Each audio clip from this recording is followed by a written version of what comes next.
तुम्ही अभिव्यक्ती स्वातंत्र्य ठीक आहे, परंतु त्याचा तुम्ही गैरअर्थ काढून गैरफायदा घेऊन तुम्ही ठीक आहे विडंबन समजू शकतो आम्ही,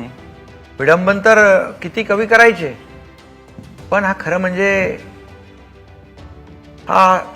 एक प्रकारचा व्यभिचार, एक प्रकारचा स्वैराचार आणि एक प्रकारचा सुपारी घेऊन बोलण्याचं काम याच माणसाने माझ्यावर तर सोडा, मी तर दुर्लक्ष केलं, मी कोणावर रिॲक्शन पण देत नाही, कधी प्रतिक्रिया पण देत नाही, कार्यकर्ते असतात त्यांच्या भावना असतात, पण याच माणसाने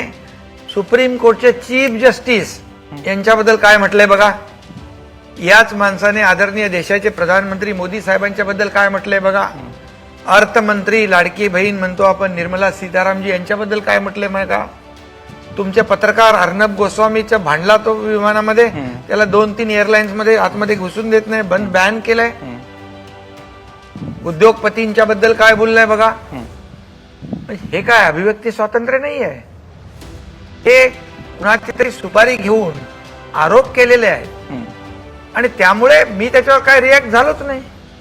मी प्रतिक्रियाच दिली नाही. तुम्ही आता पहिला मला विचारताय, मी मीडियाला मी बोललोच नाही, मी बोलणारच नाही, कारण मी काम करणारा माणूस आहे.